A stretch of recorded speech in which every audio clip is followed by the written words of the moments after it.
As you see on the title screen, we're here today for our March installment of our monthly learning series with Catholic Prison Ministries Coalition. And this month, our topic is the forgotten work of mercy, and a Lenten invitation for all Catholics. My name is Emily Cortina. I'm the Program and Partnership Manager for Catholic Prison Ministries Coalition. And I'm so happy to be here with you all today. I invite you to begin with a moment of grounding and prayer as we invite the Holy Spirit into this space with us today, this morning, or this afternoon, wherever you are across the country or around the world. Feel your body planted wherever you are, if that's your feet on the ground, the chair holding you up, the car that you're driving, if someone's traveling. Feel yourself grounded where you are. And take a deep breath.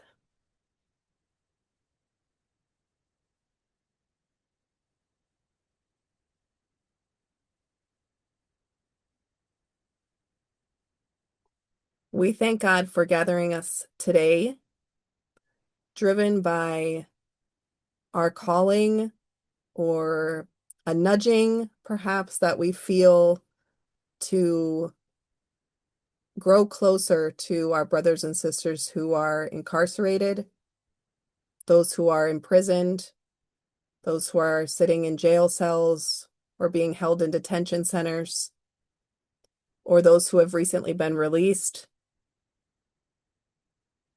or those who have loved ones who are behind bars. We're gathered by this shared call to visit the imprisoned, to visit those who are impacted by incarceration, and to encounter Jesus in them. And we thank God for this calling or this inkling or this curiosity that's been placed on our heart and in our minds. And we invite the Spirit to guide us today as we explore how we are being called to encounter Jesus in those who are imprisoned. In the name of the Father, and the Son, and the Holy Spirit. Amen. To help guide this conversation today, we have a special guest, Jayna. Before we introduce her, I want to invite you all to let us know a little bit more about who is here today among us. So there's a one question poll, just to let us know which of these best describes you. If it's not perfect, that's fine. And when we say prison ministry, that's a broad definition. That could be jail, detention, family, restorative justice. Give us an idea who's here with us today, what your level of involvement is or discernment.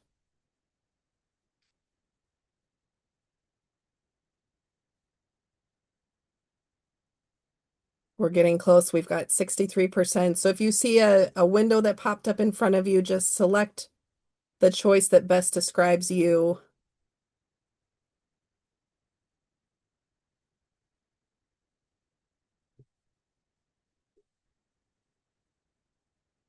Great. I'll go ahead and close that. Oh, we got one more.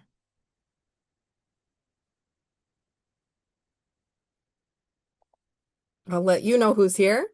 So we've got quite a few folks who have been involved for some time. Maybe you're looking for ways to expand or language that you can use to invite others into the ministry. And we've also got several here who are discerning, and we're so happy to have you. We're happy to have you considering joining this vocation that many of us on the call share. And I look forward to having a conversation with all of you. Jayna Hoffacker is the executive director of the Georgia Catholic Conference, representing the Catholic Church at the Georgia General Assembly. with their state delegation in Congress. She also serves as a public policy advisor to the bishops and provides education on advocacy and Catholic social teaching to Catholics across Georgia. Previously, Jayna served as the Director of Restorative Justice Ministry for the Archdiocese of Atlanta and the Diocesan Director of the Catholic Campaign for Human Development. She holds master's degrees in history from Georgia State University and in theology from Loyola University Chicago, in addition to a certification in social justice from the University of Dayton. And she is a parishioner at Immaculate Heart of Mary in Northeast Atlanta. Welcome, Jayna. Thanks for being with us. And I invite you to share about the forgotten work of mercy. Thanks, Emily. So when we talk about the works of mercy and the corporal works of mercy, visiting people in prison is one of those 7 corporal works of mercy. And these works of charity primarily come out of Jesus's parable in the Gospel of Matthew on the sheep and the goats. But this call is ultimately grounded even further back in Scripture than that. Jesus's teachings, after all, while universal, were rooted in his own earthly faith tradition that he practiced as a human being, right? And his role as a prophet. The prophetic literature of the Old Testament is itself steeped in a theological worldview that was in its own time and remains to be inherently countercultural. And this is a worldview that goes back even further, to take another step back, to Genesis, that begins and ends with the Imago Dei. Human beings, all human beings, are made in the image and likeness of God. It's not just royalty. It's not just the wealthy. It's not just men. It's not just religious authorities. It's not just the privileged. All human beings. And nothing unmakes that reality. And this was and is a radical way to exist in the world. You really only need to turn on the news for about 30 seconds at most to know that this is not a commonly shared belief in the world. So the centrality of the worth of individuals creates this dynamic where those who are poor, vulnerable, and marginalized are just those who draw the most concern from the prophets when we look back to the prophetic literature, and ultimately from God, because that's where that concern ultimately stems from. And it's precisely when society forgets or actively harms or takes advantage of the poor that the sharpest rebukes show up in Scripture. In Isaiah, we read, "When you spread out your hands, I will close my eyes to you. Though you pray the more, I will not listen. Make justice your aim, redress the wronged, hear the orphan's plea, defend the widow." Amos, Jeremiah, Micah, Habakkuk, I could name them all. These books are filled with judgment for social injustices in particular. And this is the prophetic tradition that Jesus fulfills, the faith tradition he practiced. And it is in this prophetic role that he specifically identifies the imprisoned as a privileged group, not just worthy of our concern, but that we are obligated to care for as a condition for the state of our own souls. In Matthew 25, which we frequently reference, we aren't just given the gospel call to care for the ill and visit those in prison. We are given the consequences of not doing so. To those on the left, as they say in that particular passage, who didn't visit those in prison or clothe the naked or care for the ill, the Son of Man says, "Depart from me, you accursed, into the eternal fire prepared for the devil and his angels." These are the stakes. And this is the tradition into which we are baptized. We are all baptized as priest, prophet, and king. And I say all with particular emphasis because this call is shared amongst every baptized Catholic. It's not reserved for the ordained, for those in some kind of authority or power. This explicitly includes that call in Matthew 25 to visit those who are in prison, and by implication, the consequences that I just said. Um, and yes, if you want to offer mass or confession in a facility, you do need a priest to come in and celebrate those sacraments. But the essential ministry is carried out day by day in our prisons and jails by people just like all of you, and many of you who are already doing it on the call. Because prison ministry isn't just a transactional delivery of sacraments. It's not about conversion. Um, and many of the people we have, doing prison and jail ministry in the Archdiocese of Atlanta, for example, they have no special, training to do what they do, no degrees in theology or spiritual direction or things like that. The most important thing that they do is show up. They show up with a spirit of openness for those who are possibly the most reviled in our society, because they believe, as we all should, in the imago Dei and in the inviolability of human dignity. So we begin with presence, just presence. That's the first step, and maybe even the most important one, because I am sure that we can all think of a difficult time in our lives when we knew that there were no magic words that anybody could say, nothing they could do that would fix the situation. But I'm equally sure that we can also recall being able to go through that difficult time alongside someone else made it a little bit easier to handle.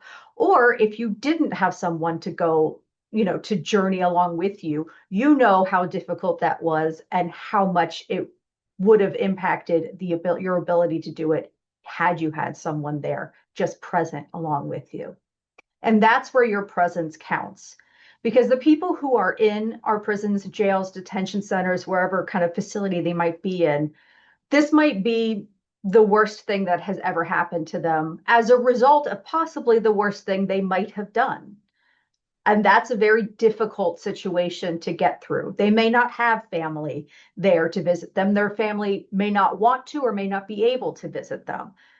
And that's where your presence comes in, because you're not just there showing up as you're showing up as the church. You're showing up as the physical presence of the church, of the gospel of Jesus. And that can be intimidating. And the actual physical process of engaging, if for prison ministry for you is going inside facilities, that physical process can be intimidating too. Those prison doors closing behind you can feel oppressive. But that presents us with the opportunity to embrace solidarity with people who are incarcerated. You may never know what it is to truly live their lives, but you are entering their physical space, that restrictive environment where you are just as subject to the rules of the prison as they are. And that allows you a glimpse into their experience, and you can embrace that feeling and embrace the discomfort that it causes. And it will cause, at least to begin with, some discomfort. So this presence and this solidarity allow us to engage in authentic encounter with one another and with those to and with whom we minister. And it's that authenticity that creates the opportunity to build relationship. Now, again, we keep the practical intention with the higher ideal. The extent to which we can build relationship with people who are incarcerated is going to be limited. But insofar as we can provide a presence and solidarity that recognizes their humanity and their dignity, we go beyond merely visiting people who are incarcerated and we enter the realm of encounter. So this has to be our frame for prison ministry. Encounter is intentional, it's active, it's relational. And these are all methods of engagement in synodality, by the way, because synodality isn't just meant to be, a way that we operate internally as a church. It is the mode of being church in the world, wherever we may be. And that includes prisons and jails. So the call to prophetic ministry is universal for the baptized, but how we answer that call individually will look very different, even within the umbrella of prison ministry, as Emily was talking about when we started. So, your particular pull to be involved in it, or your conversations in trying to get other people involved in it, that pull may be going into a prison and meeting with people who are incarcerated there, bringing in communion, doing a book study or a Bible study, or just like I've talked about before, that presence, being in communion and in relation kind of physically with one another. And it may be juvenile detention that you're drawn to, or immigration detention if you are able to get into those facilities where you are. There are also a lot of reasons why someone may not be able to engage in prison ministry inside of a carceral facility. But that doesn't mean you can't be involved. That doesn't mean you're misreading the call if you know that that act of going inside, either, paperwork wise is not going to work, or emotionally or psychologically is not going to work. Whatever the reason may be, know that you can still do your part in this work. There are more direct service or kind of charitable works that can be done. Letter writing, cards for holidays, whether that's, Easter, Christmas, but also Mother's Day and Father's Day are big ones, for writing cards to people. Clothing drives for transitional centers and returning citizens. A lot of people are, when they, come out of jail or prison, well, when they come out of prison, they may not have anything but some donated clothes on their back. And they may not be going home to anything. And it makes it very hard to resituate yourself in the world if you don't even have the clothes to wear to go to a job interview, to be able to get that job, to be able to get that apartment and abide by all your, parole conditions. So all of that is wrapped up in reentry work too. And, if you're inside a prison, you can't really be involved in the reentry process because you can't bridge that relationship across that divide. So having people doing that ministry for reentry is incredibly important for people to be able to stay out of going back into prison. And while we often characterize the corporal works of mercy as purely charitable physical acts, there's another dimension to prison ministry that can demonstrably improve the physical and spiritual well-being of people who are incarcerated. This justice side of the work includes advocacy on any number of issues that can reform our prisons and our criminal legal system. We're talking about sentencing reform, death penalty abolition, even looking at your state's budget. Funding is needed in these departments of correction for implementing physical improvements to prisons and jails, rehabilitative programming, staffing needs. The possibilities are really endless, and you can work with, other organizations, because there are so many organizations, whether they are Catholic, religious, or none of the above, that are doing this work in your state, and they need people like you to help mobilize your communities to get these reforms to happen. There's also opportunities to provide education and formation in your communities. Work with your parish to put on a presentation to educate your fellow parishioners about this work, about why the church does it, about the inviolability of human dignity. Helping to change kind of misinformed or misguided social constructions of people who are incarcerated is vital work in the more specific project of reforming the prison system. Because right now we live in a society that dehumanizes at best people who are incarcerated. And that makes it very difficult to make the case for the kinds of reforms that we need. So being able to change hearts and minds is the first step to getting any kind of lasting change put into place. All of this is part of prison ministry. It's not just a one size fits all kind of thing. There are so many different needs and just as many people, as many different people we need to serve. So with that, I think we have a video where you're going to hear from some of those different people and how they serve in very different ways in prison ministry. Thank you so much, Jayna. As we're pulling up the video, I just want to give you an idea of what you're going to hear. We have a few individuals from across the US who are involved in different aspects of prison ministry talking about their call. And I invite you to, as you're listening, notice what resonates with you, what resonates with your own story and your process of coming to this event today, your vocation and call to what you do. And make note, and then we'll have time to talk about some of those and reflect further on those things that touched you. So we will watch the video.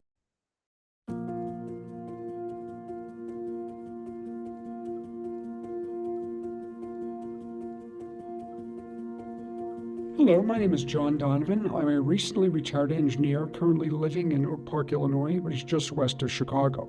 Hi everyone, I'm Ellie Rodriguez and I'm coming from ICSJ Parish in Chicago. I've been coming to church here for about 4 or 5 years, and when I joined, I was a graduate student at Loyola University, and I was interested in learning about new ways that I could get involved with my faith a little bit more actively. My name is Rick Lay, and I'm just going to share with you guys a little bit about my story and how I got involved in juvenile detention ministry. I work at a high school in Los Angeles now, but I did originally start volunteering when I was in college about 10 years ago.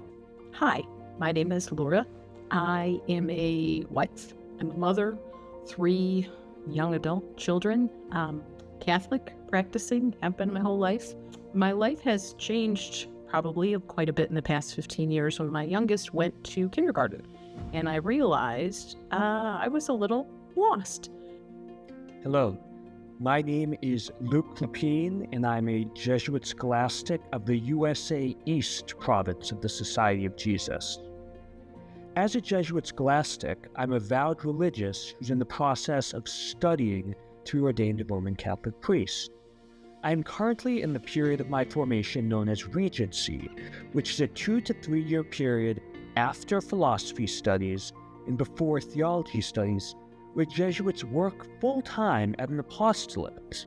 About 10 years ago, I became somewhat disillusioned with the political polarization in our country, and really was turned to my Catholicism, and specifically Catholic social teaching, to really help me make sense of the political polarization and really make decisions about how we should be treating each other. I was especially, in that quest, I was especially struck by Matthew 25, where Christ talked about the need to judge others, basically how we were going to be judged by how we treat others, especially those on the margins of society. And he clearly, in that story, in that parable, he clearly instructed us to visit prisoners, and there was a need to visit prisoners. And honestly, I didn't really quite understand that.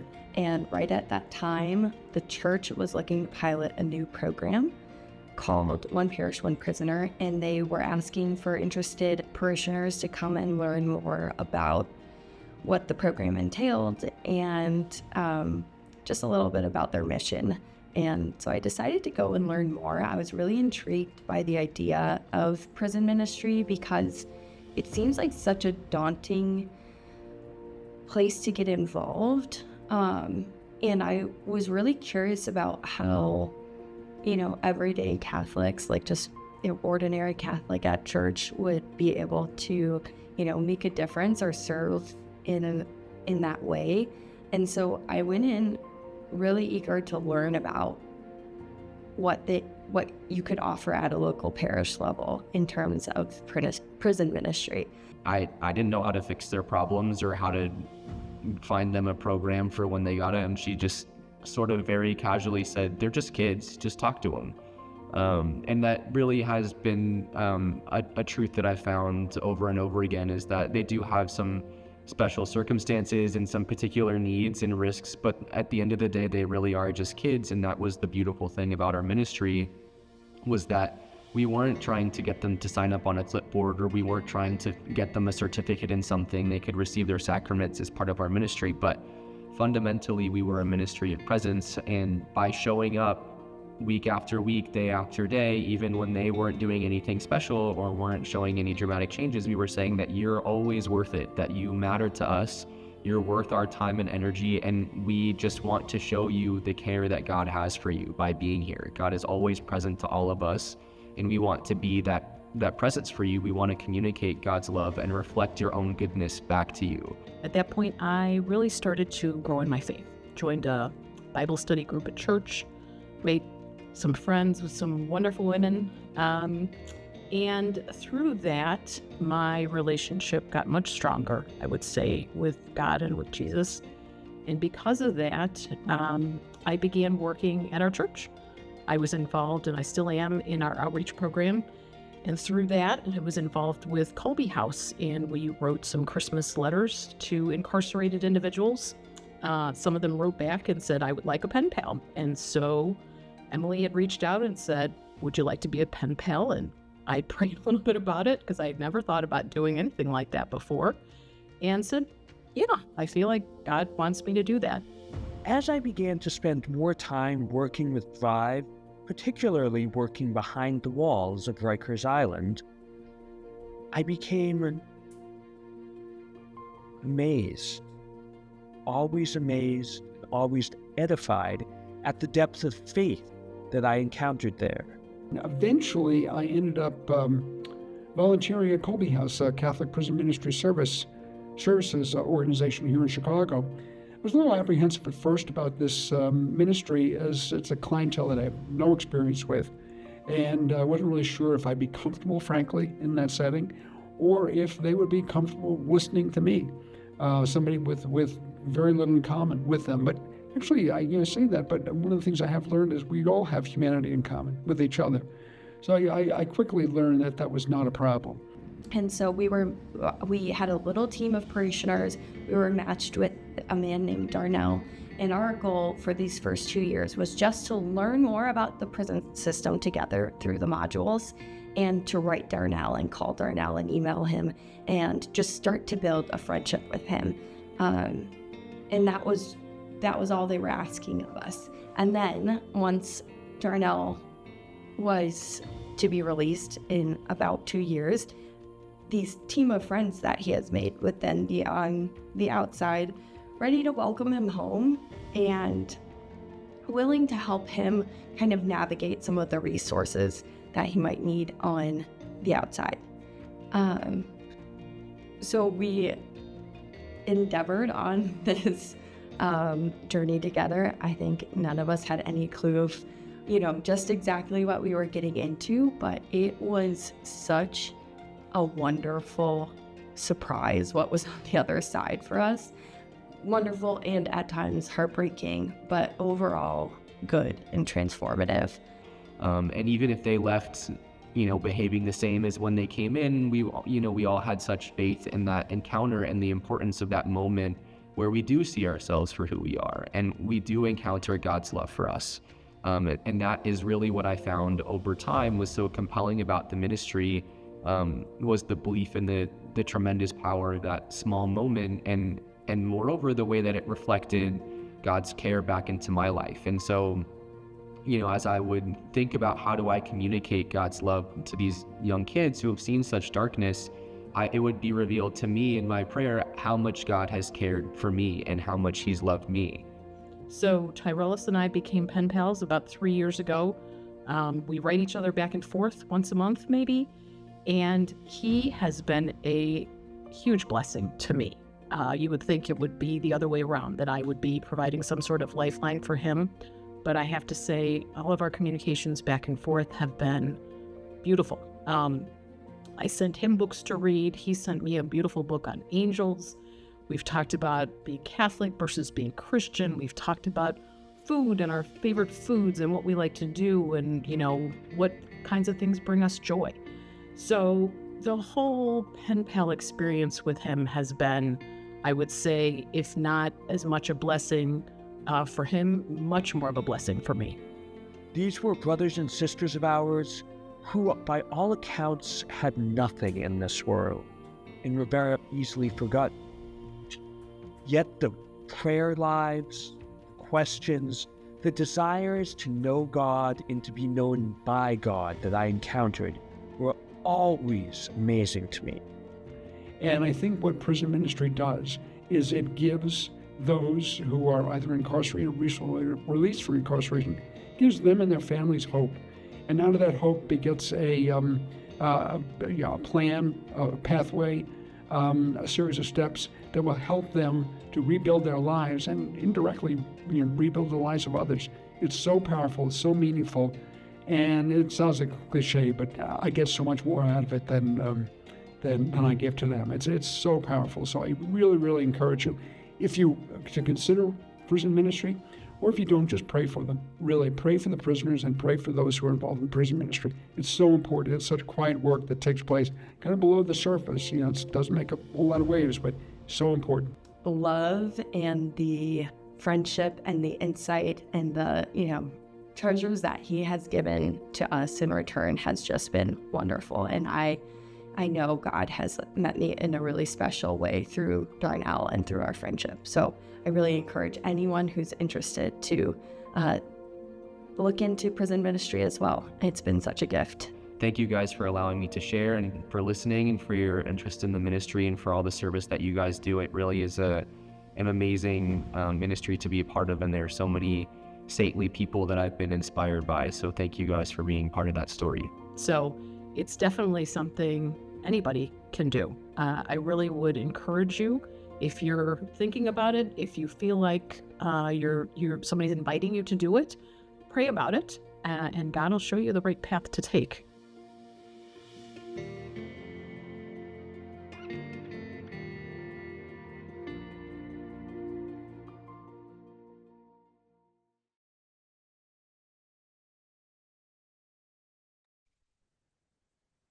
So as we're sitting with this video, Jayna will again walk us through a few questions, a moment of reflection to kind of soak that in and start to discern where God might be calling each of us. Jayna. Thanks. So we're going to take some brief time here to think about where we might be led by everything that we've heard. And after each question, we're going to take a minute, and you're welcome to kind of journal or just think about, maybe make notes to yourself. And we're not going to share out at the end, so this can be entirely private for you, and it may bring up some questions that you have for us. So feel free to write those down as well, and we'll have some question and answer time after this. And so for this first question, think about where you might have noticed resistance in yourself to what you're hearing, where you might be trying to put up walls, right, to encounter, where you were curious, where you felt that spark of curiosity and wanted to know more about a particular action, perhaps, or recognition, where you heard something that you thought, I've been thinking about that too. So think about, where did you notice resistance? Where did you notice curiosity or recognition or all of the above? And make some notes to yourself, and we'll give it a couple of minutes of silent reflection.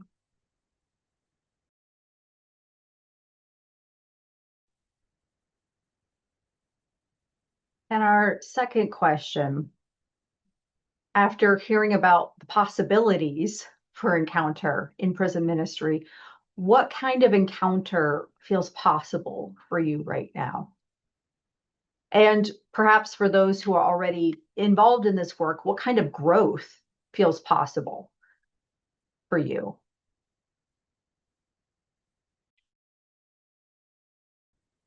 Okay, hopefully you've had some time to write down some thoughts, and feel free to take these away for further reflection later on, as we're in the season of Lent. These are good things to be thinking about. How can we better serve the most marginalized and vulnerable amongst us? Thank you. Thank you for walking us through that time to absorb what we've been hearing and listen to God's voice moving in us. Um, we would love to use the time that's left to hear from you to help answer questions you might have about getting involved in ministry, or other things that are on your mind from what you heard today. So you can either write your questions in the chat or raise your hand, and we can invite you to turn on your microphone and say your question out loud. So we invite you to share what resonated with you. What questions do you have? For those who are new to ministry, how can we help you get started? What are you still wondering?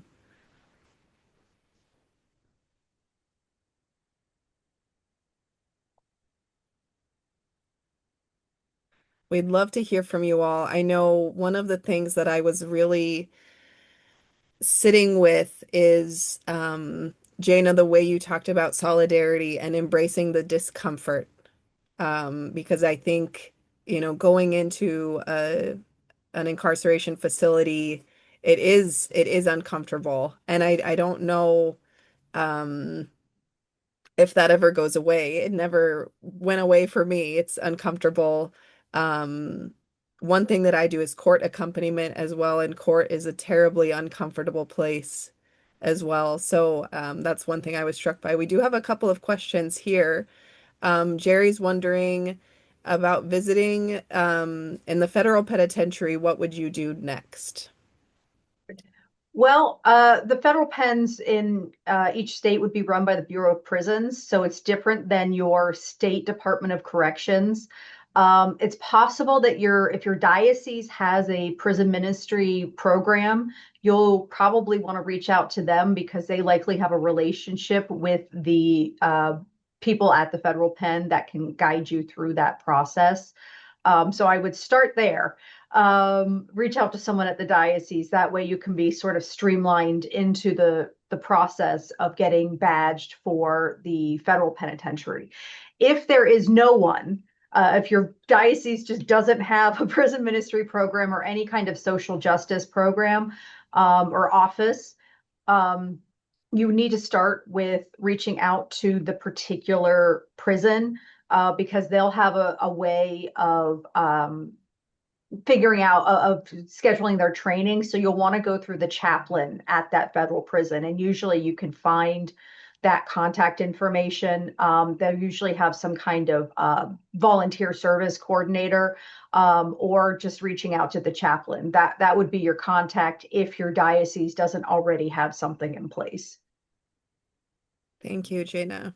How about Melanie's asking if there's a website or organization that we recommend to sign up for writing letters or sending cards. I know CPMC recommends the Order of Malta Pen Pal. That's a national pen pal program. There's another one called Mary Mother of Captives run by the Augustinian Ministry, which is also national.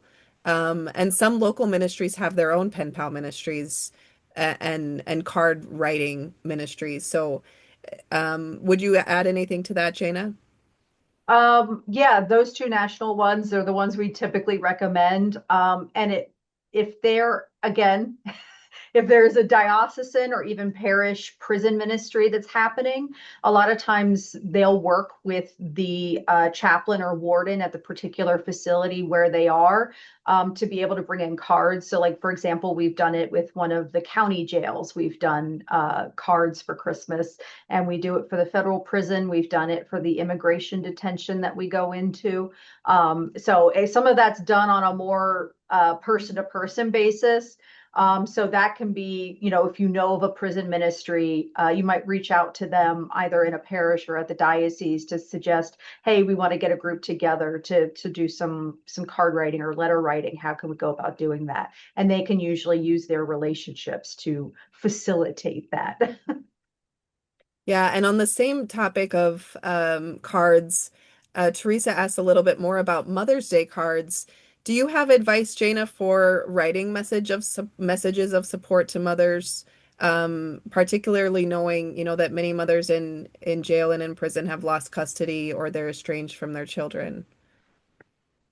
I think this is where that idea of presence and solidarity comes into play.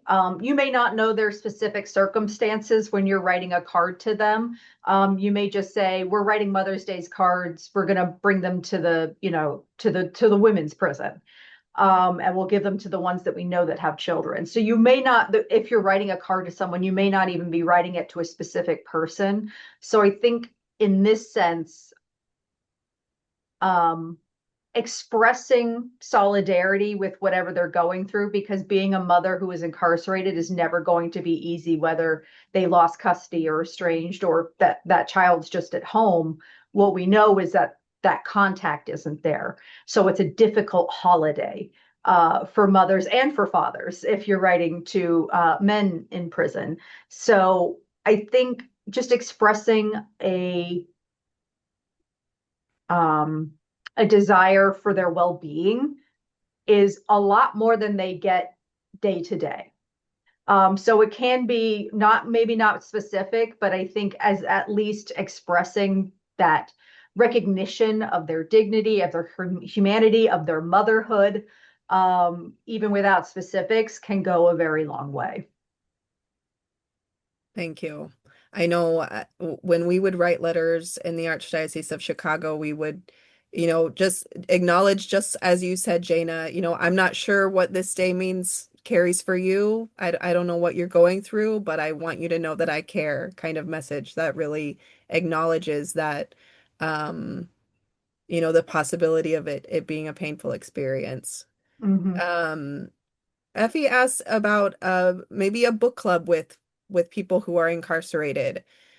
Is that something you're familiar with, Jayna, with religious books, with secular books? Do you have Actually, experience? yes, we do one in the federal prison, and it's not just religious books.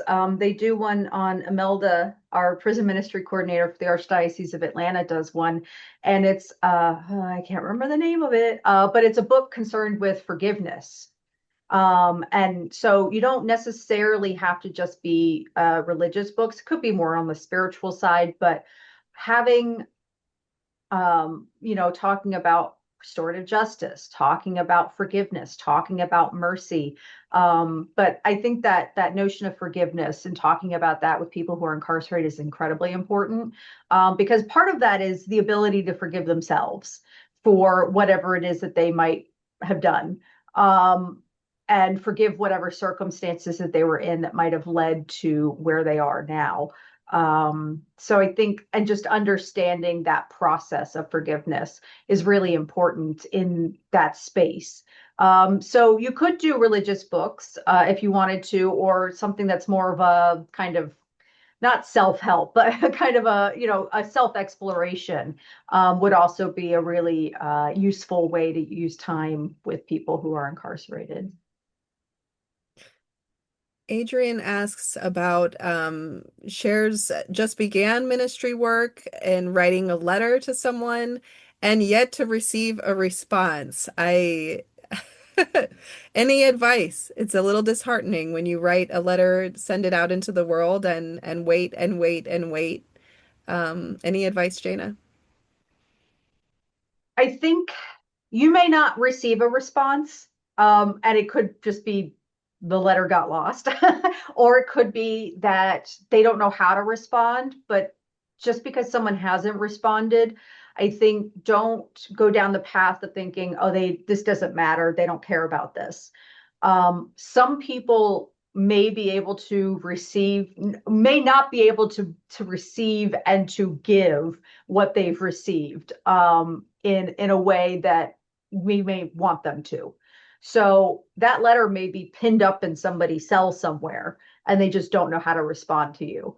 Um, so that's, kind of a just keep putting the good vibes out, but don't always expect that to come back to you. So you may get to someone who's really eager to write back and is better able to write back. So don't get disheartened when you don't get a response back. Yeah, I know some ministries have a recommendation to send a letter each month, Hmm. for 4 to 6 months, even if you don't hear a response. And then, at that point you can make a decision if you continue writing or um move on to maybe trying to write to someone else. But the mail system, even in the outside world can be hit or miss. So definitely prison mail is its own set of challenges and processes. And um, so try not to lose patience and keep at it. Um, That's the other virtue in prison ministry as a whole is patience. Getting your badge, getting into training, getting into the facility, not, facilities getting locked down and not being able to go in or being in when they lock down. Patience, patience, patience, patience. That's one of the big things in doing prison ministry. yeah, thanks, Effie. You mentioned that happens to you as well, and you like to think about the letter being pinned up on the wall like a light for that person. That's a beautiful image. Catherine, thank you for sharing about your daughter who is incarcerated and trying to start a religious program herself to lead in the jail where she is. What can you say about that, Jayna, about, the power of ministry and also supporting those who are in custody to be peer ministers in that environment? It's an incredibly important thing to do. We have a story. I don't know if anybody, her name has just left my head. She was on Kelly Gissendanner here in Georgia. She was on death row in Georgia, and she has since been um, executed. But while she was incarcerated, she studied theology with Emory's Candler School. And she dialogued with theologians via letter writing, and she became a spiritual director, for lack of a better word, for all of the other women that were around her. And she was known as a light in that prison. And when she was executed, she sang Amazing Grace until she was dead. So that ability to be that source for people when you are also, I mean, talk about solidarity. You are in there with them if you're incarcerated. So I think finding ways to support that, whether it's through things like Candler School's program that allows these women to study theology, or at least trying to provide resources for that, trying to support it however you can, because I think the authenticity and the credibility of someone who is incarcerated leading that for the people who are with them in there is incredibly important. And so, as much as we can support that, and however we can support that, even if it's just through, as was mentioned in the video, just through prayer. I say just, even if it's the only thing we're able to do is through prayer. That is also an equally important part of this ministry that can be overlooked because we think of, corporal works, charity. I got to do something. I got to get my hands in there. Don't overlook liturgy and worship and prayer as part of the work of prison ministry. And I hope, Catherine, that I'm sure you and if your daughter has access to be part of a ministry that visits to support her and keep affirming her in that mission that she's continuing to carry out in her circumstances. Jack shared links. Thank you, Jack. Links to Order of Malta and Mary Mother of Captives, which are two national pen pal organizations. And thank you so much for these questions. We want to continue supporting you. I have, we have already said some of these and we've reiterated them. So if you're looking for next steps, research local ministries, what's happening in your local diocese, in your local city or town. What incarceration facilities exist there? Is there a Catholic ministry presence? Is there a Catholic reentry program or non-Catholic as well? Um, uh, Volunteering with a non-Catholic organization is still answering your, right, your faith response to our Catholic commitment. So find out what's happening in your local area, connect with local ministry leaders. Most dioceses do have a coordinator or someone on staff. They might be called a restorative justice coordinator. They might be called prison ministry coordinator. They might be called peace and justice director. There's different positions that oversee jail and prison ministries. So find out who that leader is and how you can connect with the ministry that they're doing. And where it doesn't exist, as Jayna recommended, then you can reach out directly to facilities and start something in your own parish or in your own community.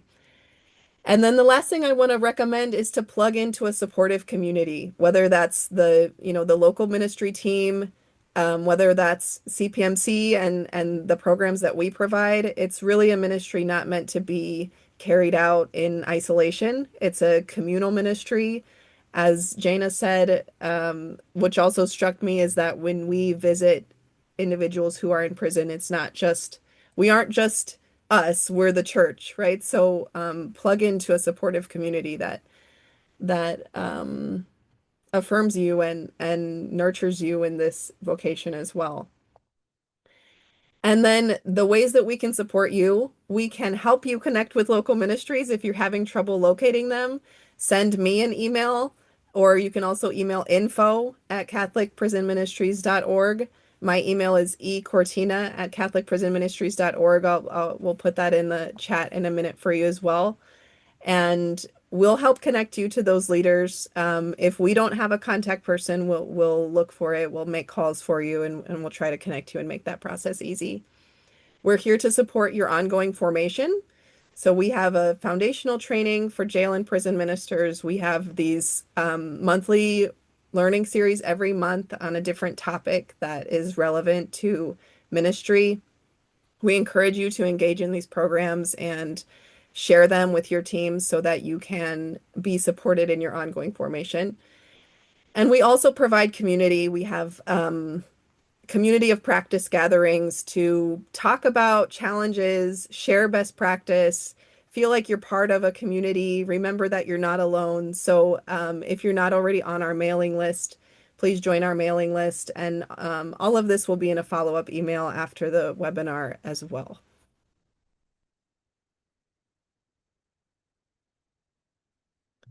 The last thing I want to encourage you to do, please, is to let us know how today was. We, as a nonprofit, we rely on grants and donations for our program. So if this program was helpful to you, please let us know. Please let us know the impact of our programs. The link is in the chat right now. Take 2 minutes to fill out this survey and let us know how today was. So we thank Jayna again for being with us today. If you have additional questions, reach out to us after. We can connect you with Jayna too, if you have additional questions from her presentation. We're very grateful for the time that you've been with us today. And we close by taking another breath.